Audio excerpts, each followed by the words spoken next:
गंदे कर्मों की वजह से मैं तेरे घर से जा रही हूँ।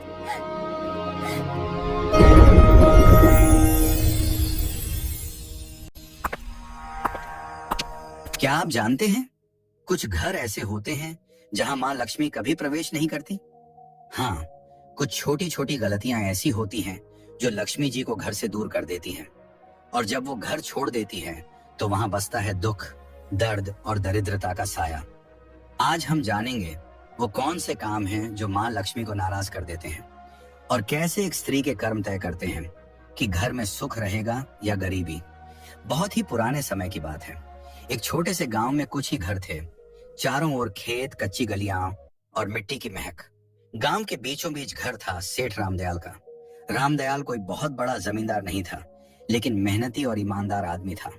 गांव में सब उसे इज्जत से सेठ जी कहते थे। उसका अनाज का छोटा सा व्यापार था जो धीरे धीरे चल निकला था।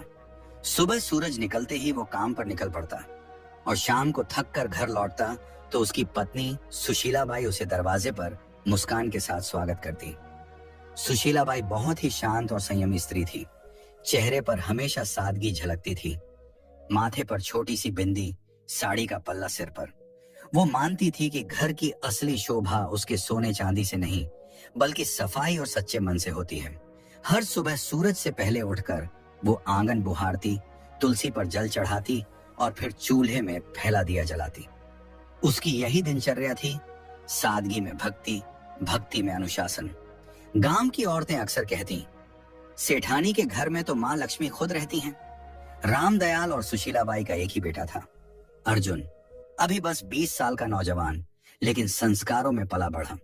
अर्जुन दिन भर पिता के काम में हाथ बंटाता और रात को मां के पास बैठकर उनकी बातें सुनता। वो मां से कहता, अम्मा, जब आप तुलसी के पास दिया जलाती है ना, लगता है घर में सचमुच देवी उतर आई हैं। सुशीलाबाई मुस्कुरा देती और कहती, बेटा, देवी तो हर उस घर में रहती हैं जहां सफाई और श्रद्धा होती है। बस उन्हें मानने वाला दिल चाहिए। समय बीतता गया।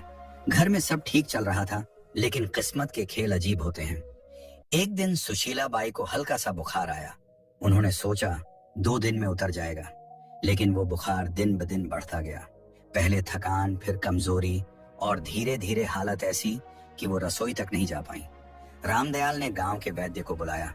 वैद्य जी ने नाड़ी देखी, कुछ जड़ी बूटियां दी, लेकिन असर नहीं हुआ। दिन पर दिन सुशीलाबाई की तबीयत बिगड़ती चली गई। घर का माहौल जो पहले हंसी और पूजा की ध्वनि से भरा रहता था, अब सन्नाटे से घिरने लगा। रामदयाल अक्सर रात को आंगन में बैठकर सोचता, क्यों अचानक ये सब हो गया? कहीं मेरी कमाई में कोई गलती तो नहीं, या हमने किसी का मन दुखाया हो? वो ऊपर आसमान की तरफ देखता और मन ही मन मां लक्ष्मी से कहता, मां, जो भी भूल हुई हो क्षमा करना। लेकिन जवाब में बस हवा की धीमी सरसराहट सुनाई देती।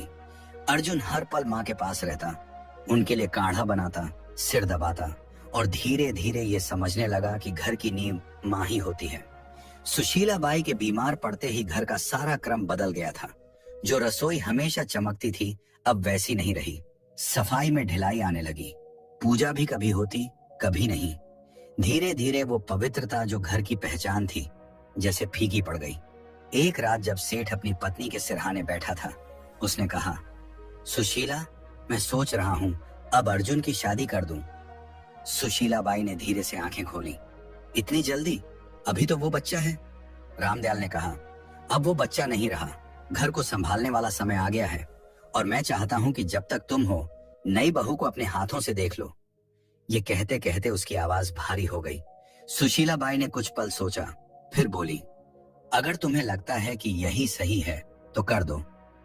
अगले ही दिन उसने तय कर लिया कि वो अपने बेटे के लिए एक सच्चरित्र और संस्कारी लड़की ढूंढेगा, जो घर को फिर से वैसे ही सजा दे जैसे उसकी पत्नी ने किया था। गांव में खबर फैल गई कि सेठ रामदयाल अपने बेटे अर्जुन के लिए बहू ढूंढ रहे हैं। चौपालों पर बैठे बुजुर्ग हों या कुएं पर बातें करती औरतें, सबके बीच यही बात घूम रही थी। कोई कहता, सेठ जी को बड़ी खानदान की बहू चाहिए होगी, तो कोई जवाब देता, नहीं, वो तो सादगी और संस्कारों वाले घर की लड़की ही पसंद करेंगे। धीरे धीरे यह बात पूरे इलाके में फैल गई। हर कोई जानता था कि सेठ रामदयाल अपने बेटे की गृहस्थी बसाने की तैयारी कर रहे हैं। रिश्तों की चर्चा शुरू हुई तो आसपास के गांवों से लोग सुझाव देने आने लगे। हर कोई अपने घर की बेटी की तारीफ करता। सेठ सबकी बातें सुनता, लेकिन हर बार उसके मन में एक ही बात घूमती, सौंदर्य या अमीरी से घर नहीं चलता, घर तो संस्कारों और संयम से बनता है। उसी दौरान उसका पुराना परिचित गोविंद जी मिलने आया। उसने कहा, सेठ जी, मेरे रिश्तेदार के घर एक लड़की है, नाम राधा, सीधी सादी, घर संभालने वाली और बड़ों का आदर करने वाली। मुझे लगता है वो आपके घर के लायक है। सेठ ने कहा, अच्छा, मैं जाकर देख आता हूँ। अगले दिन सुबह वह अकेले ही निकल पड़ा। पहले के जमाने में पिता ही जाकर लड़की देखा करते थे। दोपहर तक सेठ उस गांव पहुंचा जहां राधा का घर था। घर सादा था, आंगन साफ और वातावरण में सादगी थी। राधा के पिता ने आदर से स्वागत किया। बातचीत के दौरान राधा पानी लेकर आई, सिर झुकाए, शांत और संस्कारी। सेठ ने मन ही मन कहा, यही है वो लड़की जिसमें घर बसाने की समझ है। उसी दिन सेठ ने वहीं पर रिश्ता पक्का कर दिया और कहा, अब बस शुभ दिन निकालिए, मैं अपनी बहू जल्द ही घर लाऊंगा। घर लौटकर उसने सुशीला बाई से कहा, मैंने लड़की देख ली, नाम राधा है, स्वभाव बहुत अच्छा है, सूरत में सादगी है, आंखों में आदर झलकता है। सुशीला बाई ने शांत स्वर में कहा, अगर तुम्हें मन से ठीक लगी है तो वही सही, लड़की वही अच्छी जो घर को अपनाए। सेठ ने सिर हिलाया। मन को सुकून मिला है, लगता है अब घर फिर से बस जाएगा। कुछ ही दिनों में रिश्ता तय हो गया। शुभ मुहूर्त निकला और दोनों घरों में खुशी की लहर दौड़ गई। समय बीता और शादी का दिन आ गया। सादगी से मगर पूरे रीति रिवाजों के साथ विवाह हुआ। राधा अब सेठ रामदयाल के घर की बहू बन चुकी थी। शादी को कुछ हफ्ते बीत चुके थे। घर में नई रौनक थी, सब कुछ जैसे फिर से जीवंत हो उठा था। राधा सुबह जल्दी उठती, आंगन में जल छिड़कती, तुलसी को प्रणाम करती और रसोई में मां अन्नपूर्णा का भोग तैयार करती। सुशीला बाई के चेहरे पर सुकून था। उन्हें लगता था जैसे घर में मां लक्ष्मी खुद आकर बस गई हूं। लेकिन जैसे जैसे दिन बीते, राधा की आदतें बदलने लगी। वो अब सुबह देर तक सोने लगी और कुछ ही दिनों में आंगन की सफाई का समय बदल गया। पहले सूर्योदय से पहले झाड़ू की आवाज आती थी, अब सूरज ऊंचा चढ़ आता था, तब भी आंगन में बिखरे पत्ते वैसे ही पड़े रहते। एक सुबह सुशीला बाई तुलसी पर जल चढ़ाने निकली तो देखा कि झाड़ू कोने में पड़ी है और राधा अभी तक नहीं उठी। वे कमरे में गईं और धीरे से बोली, बेटी, अब तो सूरज आंगन तक आ गया, उठ जा, घर की रौनक सुबह की सफाई से शुरू होती है। राधा ने उनींदी आंखें खोली और बोली, मां जी, आज बहुत नींद आ रही थी, बस थोड़ा और सोने दीजिए। सुशीला बाई ने कहा, बेटी, देर तक सोने से मन में सुस्ती आती है और जब मन सुस्त हो जाए तो लक्ष्मी जी भी घर का रास्ता भूल जाती है। सुबह की हवा और सूरज की किरणें घर की बरकत होती हैं, इन्हें यूं मत खो। राधा ने हल्की मुस्कान दी, मां जी, मैं कल से ध्यान रखूंगी। लेकिन अगले दिन वही हुआ। सूरज निकला, आंगन में सन्नाटा रहा और तुलसी की मिट्टी सूखी पड़ी थी। कुछ दिनों बाद एक और बात हुई। राधा झाड़ू लगा रही थी, तभी झाड़ू गलती से उसके पैर से लग गई। सुशीला बाई ने देखते ही आवाज लगाई, राधा बेटी, झाड़ू को पैर मत लगाना, ये मां लक्ष्मी का प्रतीक होती है। राधा ने हंसते हुए कहा, अरे मां जी, ये तो बस झाड़ू है, गलती से लग गया, अब इसमें क्या अपशकुन।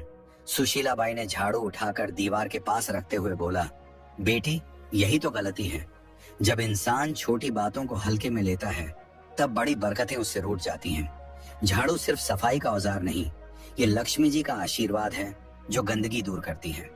राधा ने हल्के स्वर में कहा, मां जी, आप भी ना हर चीज को पूजा बना देती हैं। सुशीला बाई मुस्कुराई, मगर आंखों में चिंता उतर आई। धीरे धीरे राधा का ध्यान घर की सफाई और रसोई से हटने लगा। एक रात वह खाना बनाकर थक गई और झूठे बर्तन चूल्हे के पास ही छोड़कर सोने चली गई। आधी रात को जब सुशीला बाई पानी पीने उठी तो देखा कि रसोई में झूठे बर्तनों का ढेर लगा है। सुबह उन्होंने राधा से कहा, बेटी, रसोई मां अन्नपूर्णा का घर है, वहां गंदगी छोड़ना ठीक नहीं, रात की गंदगी से नकारात्मकता पनपती है। राधा ने कहा, मां जी, आप तो बस चिंता करती रहती हैं, मैं साफ कर दूंगी ना अभी। सुशीला बाई ने गहरी सांस लेकर कहा, बेटी, जो काम शाम का हो उसे सुबह तक टालना बरकत को टालना है। साफ रसोई से ही सुख का आरंभ होता है। राधा ने कुछ नहीं कहा, पर उसके चेहरे पर थकान और अनिच्छा साफ झलक रही थी। शाम का समय था, सूरज ढल चुका था और घर में दिया जलाने का वक्त था। तभी राधा ने झाड़ू उठाई और आंगन बुहारने लगी। सुशीला बाई ने तुरंत आवाज लगाई, राधा, शाम को झाड़ू नहीं लगाते बेटा, इस वक्त माँ लक्ष्मी घर में प्रवेश करती हैं। राधा ने बिना रुके कहा, माँ जी, जब दिन में वक्त नहीं मिलता तो शाम को ही सफाई करनी पड़ती है, इससे क्या फर्क पड़ता है? सुशीला बाई दरवाजे पर खड़ी होकर बोली, फर्क पड़ता है बेटी, शाम को झाड़ू लगाने से लक्ष्मी जी का आशीर्वाद बाहर निकल जाता है। बरकत सिर्फ कमाई से नहीं आती, आदतों से आती है। राधा ने झाड़ू एक ओर रख दी और बोली, माँ जी, मैं आपकी इज्जत करती हूँ, पर अब जमाना बदल गया है, लोग ये सब बातें नहीं मानते। सुशीला बाई ने शांत स्वर में कहा, बेटी, जमाना बदल सकता है, लेकिन घर की नींव नहीं। जो परंपरा से जुड़ा रहे वही स्थिर रहता है। कुछ दिन बाद एक और घटना हुई। राधा ने खाना खत्म होने के बाद झूठे बर्तन चूल्हे के ऊपर रख दिए। जब सुशीला बाई ने देखा तो बोली, बेटी, चूल्हा माँ अन्नपूर्णा का आसन है, वहां झूठे बर्तन नहीं रखे जाते।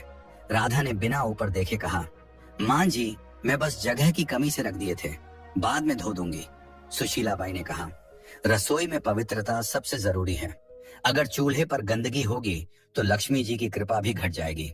राधा ने मुस्कुराते हुए कहा, माँ जी, हर चीज में देवी ढूंढना बंद कीजिए। खाना तो मैंने बना ही दिया ना, अब थोड़ी देर में सब साफ हो जाएगा। सुशीला बाई ने कोई जवाब नहीं दिया। उनके चेहरे पर निराशा थी, मगर मन में अब भी उम्मीद थी कि शायद एक दिन राधा इन बातों का अर्थ समझ लेगी। धीरे धीरे घर का माहौल बदलने लगा। पहले जहां सुबह पूजा की घंटी बजती थी, अब सन्नाटा रहता था। तुलसी के पास मिट्टी सूख गई थी, दीपक बुझा रहता था। सुशीला बाई अब भी हर सुबह तुलसी के सामने खड़ी होकर कहती, हे माँ, इस घर पर अपनी कृपा बनाए रखना, मेरी बहू को सही समझ देना। लेकिन जैसे घर की रोशनी धीरे धीरे कम होती जा रही थी, सेठ रामदयाल अब चिंतित रहने लगा था। उसे लगता घर में कोई अदृश्य भारीपन फैल गया है। एक दिन उसने सुशीला बाई से कहा, लगता है माँ लक्ष्मी रूठ गई हैं। सुशीला बाई ने चुपचाप सिर झुका लिया। उन्हें पता था ये सब राधा की लापरवाह आदतों का नतीजा है, पर वो अभी भी उसे डांटना नहीं चाहती थी। उनका विश्वास था कि प्यार से समझाने पर राधा बदल जाएगी। समय बीतता गया और घर की रौनक धीरे धीरे जैसे मिट्टी में मिलने लगी। पहले जहां सुबह तुलसी के पास दिया जलता था, अब वहां धूल जमने लगी थी। राधा अब ज्यादातर उदास या व्यस्त रहती। सफाई आधी अधूरी, पूजा कभी कभी, और घर में अब वो अपनापन नहीं था जो पहले हर कोने में झलकता था। सेठ रामदयाल ने सबसे पहले बदलाव अपने व्यापार में महसूस किया। पहले जो सौदे फायदेमंद रहते, अब घाटे में जाने लगे। गोदाम में अनाज में कीड़े लग गए, कुछ सौदे अटक गए और पुराने ग्राहक धीरे धीरे दूर होने लगे। सेठ कई रातें जागकर हिसाब किताब देखता, मगर समझ नहीं पाता कि गलती कहाँ हो रही है। एक शाम उसने सुशीला बाई से कहा, सुशीला, अजीब बात है, अब काम में मन नहीं लगता, जैसे बरकत कहीं गुम हो गई हो। सुशीला बाई ने धीमे स्वर में कहा, बरकत तब गुम होती है जब घर की पवित्रता कम होने लगे। माँ लक्ष्मी वहां नहीं टिकती जहां गंदगी और लापरवाही घर कर जाए। सेठ ने गहरी सांस ली। तू कहना चाहती है कि... वो आगे नहीं बोला, लेकिन दोनों की नजरें एक ही दिशा में उठी, राधा की ओर। राधा भी ये सब देखती थी, पर उसे लगता कि ये बस समय की मार है। एक दिन जब सेठ गुस्से में बोला, हर काम उल्टा क्यों हो रहा है, तो राधा ने कहा, पिताजी, ये सब अंधविश्वास है। व्यापार में उतार चढ़ाव तो होते रहते हैं। सेठ ने आंखें तरेरी। तू नहीं समझेगी बहू, जब घर की औरतें रीति भूल जाती हैं, तब घर की बरकत खुद रास्ता भूल जाती है। उस दिन के बाद से माहौल और भारी हो गया। घर में छोटी मोटी चीजें टूटने लगी। राधा ने ध्यान देना बंद कर दिया था। झाड़ू वहीं कोने में पड़ी रहती, रसोई में बर्तन कभी साफ नहीं रहते। सुशीला बाई अब ज्यादातर चुप रहने लगी थी। वो हर शाम तुलसी के पास बैठकर मन ही मन कहती, हे माँ, अब कुछ तू ही कर। एक रात तेज हवा चली और आंगन में रखा दीपक बुझ गया। उसी पल गोदाम से खबर आई, सेठ जी, आग लग गई। सेठ दौड़ा, पर बहुत देर हो चुकी थी। गोदाम का आधा अनाज जल चुका था। गांव वाले कहते, ऐसा तो पहले कभी नहीं हुआ था। रामदयाल वहीं बैठ गया, माथे पर हाथ रखकर बोला, लगता है माँ लक्ष्मी ने सच में मुंह मोड़ लिया है। घर लौटते समय उसकी आंखों में आंसू थे। उस रात घर में कोई नहीं बोला। सेठ के दिल में पहली बार ये एहसास बैठ गया था, अब अगर कुछ नहीं बदला तो इस घर की खुशियां कभी वापस नहीं आएंगी। सेठ की मेहनत, नाम और इज्जत सब एक साथ डूब गए। घर का माहौल भी अब बदल चुका था। पहले जहां हर सुबह पूजा की घंटी और तुलसी की खुशबू होती थी, अब वहां सन्नाटा था। सेठ रामदयाल दिन रात चिंताओं में डूबा रहता। रात को अक्सर बरामदे में बैठकर बुदबुदाता, माँ लक्ष्मी, कहाँ चली गई तू? एक शाम सेठ घर लौटा, चेहरा गुस्से से लाल था। वह आंगन में बैठ गया और एकदम से बोला, बस अब और नहीं सह सकता मैं ये सब। सुशीलाबाई चौंकी। क्या हुआ जी? सेठ ने जोर से कहा। क्या बताऊं, सब खत्म हो गया। मेहनत, इज्जत, कारोबार सब झल कर राख हो गया। और मैं जानता हूं ये सब किसकी वजह से हुआ है। उसकी नजर राधा पर टिक गई, जो पास ही खड़ी थी। राधा सकपका गई, धीमे स्वर में बोली, पिताजी, मुझसे क्या गलती हुई है? मैं तो हर दिन अपने काम करती हूँ। सेठ का स्वर भारी और कांपता हुआ था। काम? तूने घर का रूप बदल दिया बहू। न सफाई, न श्रद्धा, न सुबह का दीपक। जब औरत घर की मर्यादा भूल जाए तो लक्ष्मी जी भी उसका साथ छोड़ देती है। जिस दिन तू इस घर में आई उसी दिन से बरकत घटने लगी। राधा की आंखें भर आईं। वो रोते हुए बोली, मैंने किसी का बुरा नहीं चाहा पिताजी। मैंने बस अपने ढंग से जीने की कोशिश की। अगर पूजा में देर हो जाए या सफाई में कमी रह जाए तो क्या सारी विनाश की जड़ मैं ही हूं? सेठ गुस्से से उठा और बोला, हाँ, क्योंकि घर की नींव औरत के कर्मों से टिकती है। अगर वो ही ढीली हो जाए तो पूरा घर ढह जाता है। तेरे आने के बाद से न शांति बची न बरकत। अब मैं तुझे कुछ और नहीं कह सकता, बस इतना कि इस घर से जा राधा, जा और अपने कर्मों पर खुद विचार कर। राधा स्तब्ध रह गई। उसने कांपती आवाज में कहा, माँ जी, आप तो कुछ कहिए। क्या सच में मेरी ही वजह से ये सब हुआ? सुशीलाबाई की आंखों में आंसू थे, लेकिन शब्द नहीं निकले। राधा के गालों पर आंसू लुढ़क पड़े। सेठ ने कड़क स्वर में कहा, अब इस दहलीज को पार मत करना जब तक मन और घर दोनों पवित्र न हो जाएं। राधा ने बिना कुछ बोले सिर झुकाया। उसने धीरे से दहलीज पार की, वही दहलीज जहां से कुछ महीने पहले उसने पहली बार कदम रखा था। और राधा बिना कुछ कहे, बिना किसी सामान के, आंसुओं से भीगी साड़ी में उस घर से निकल गई। कदम भारी थे, लेकिन मन में एक संकल्प जल रहा था। अब वो माँ लक्ष्मी से क्षमा मांगेगी, चाहे इसके लिए उसे खुद को मिटाना ही क्यों न पड़े। रात ठंडी थी, रास्ता सुनसान। गांव से बाहर निकलते ही घना जंगल शुरू हो गया। पेड़ों की छांव में चांद की किरणें भी मुश्किल से पहुंचती थी। वह एक पुराने बरगद के नीचे बैठ गई। आंसू रुक नहीं रहे थे, मगर भीतर एक अजीब सी दृढ़ता थी। उसने हाथ जोड़कर कहा, माँ, जब तक आप दर्शन नहीं देंगी मैं ना अन्न ग्रहण करूंगी ना जल। रात बीती, दिन निकला। भूख ने शरीर तोड़ दिया, पर उसका मन और मजबूत होता गया। तीसरे दिन जब सूरज ढलने को आया तो चारों ओर अचानक हल्की रोशनी फैलने लगी। राधा ने आंखें खोली। सामने सुनहरी आभा थी और उस आभा से निकला एक दिव्य स्वर, राधा। वह कांपते हुए उठी। माँ लक्ष्मी, क्या सच में आप मेरे सामने हैं? माँ लक्ष्मी मुस्कुराई। उनका चेहरा प्रकाश से भरा था। हाँ बेटी, मैं आई हूँ। तेरा आह्वान सच्चा था। तेरी पश्चाताप ने मुझे यहाँ खींच लाया। पर बता, तू दुखी क्यों है? राधा जमीन पर झुक गई, आंसुओं से भरे स्वर में बोली, माँ, मुझसे बहुत गलती हुई। मैंने आपकी परंपराओं को अनदेखा किया, सासू जी की बातों को पुरानी मान्यता समझा, और अब मेरे कारण सब नष्ट हो गया। कृपा कर बताइए माँ, आखिर मैंने कौन कौन सी भूल की? माँ लक्ष्मी का स्वर मधुर था लेकिन गंभीर। बेटी सुन, जब कोई स्त्री इन गलतियों को करती है तब मैं स्वयं उस घर से दूर चली जाती हूँ। फिर उन्होंने अपनी उजली हथेली उठाई और एक एक करके बताया। पहली गलती, उन्होंने कहा, जब कोई स्त्री झाड़ू को पैर से लगाती है तो वह माँ लक्ष्मी का अपमान करती है, क्योंकि झाड़ू ही स्वच्छता और समृद्धि का प्रतीक है। दूसरी गलती, जब झूठे बर्तन चूल्हे पर रखे जाते हैं तो अन्न की देवी माँ अन्नपूर्णा नाराज होती हैं। जहाँ अपवित्रता रहती है वहां मैं प्रवेश नहीं करती।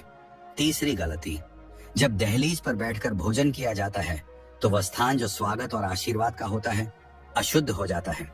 मैं दहलीज से लौट जाती हूँ। चौथी गलती, जब शाम के समय झाड़ू लगाया जाता है तो वो मेरे आगमन के समय मुझको ही घर से बाहर निकाल देता है। 5वीं गलती, जब स्त्रियां देर तक सोती हैं और सूरज के निकलने के बाद भी घर बंद रहता है तो आलस्य के कारण घर की ऊर्जा नष्ट होती है। मैं ऐसे घरों में नहीं ठहरती।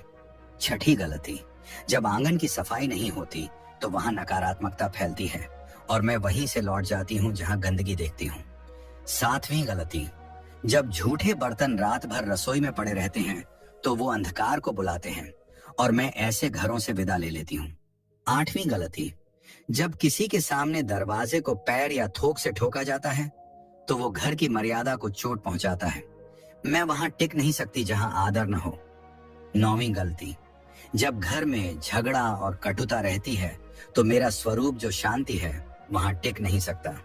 10वीं गलती, और जब स्त्रियां अपनी पूजा, सफाई और संयम को हल्के में लेती हैं तो वो खुद अपने हाथों से सुख के द्वार बंद कर देती हैं। माँ लक्ष्मी की आवाज धीमी हुई, याद रखो बेटी, मैं हमेशा वहीं बसती हूँ जहाँ स्वच्छता, श्रद्धा और सच्चा मन होता है। ये रीति नहीं, जीवन का संतुलन है। राधा की आंखों से आंसू रुक नहीं रहे थे। उसने कांपते हुए कहा, माँ अब समझ गई, घर की रौनक सजावट से नहीं आदर और पवित्रता से आती है। माँ लक्ष्मी मुस्कुराई, तूने गलती मानी है, अब तेरा घर फिर उजलेगा। जा बेटी, अपने ससुराल लौट जा, तेरे लौटते ही बरकत भी लौटेगी। इतना कहकर देवी का रूप धीरे धीरे प्रकाश में विलीन हो गया। राधा वहीं झुकी रही, हाथ जोड़कर बोली, माँ मैं आपका वचन निभाऊंगी, अब इस जन्म में फिर कोई ऐसी भूल नहीं करूंगी। फिर उसने सिर उठाया, आंसुओं में मुस्कान थी और कदम गांव की ओर बढ़ा दिए।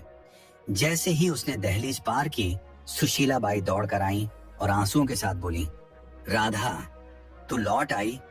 राधा ने कहा, माँ जी मैंने सब समझ लिया है। माँ लक्ष्मी घर में तभी बसती हैं जब सफाई, पूजा और श्रद्धा साथ हों। उसी दिन से घर में फिर रौनक लौट आई, व्यापार संभल गया और पूरे गांव में चर्चा होने लगी। सेठ जी के घर में माँ लक्ष्मी फिर से बस गई।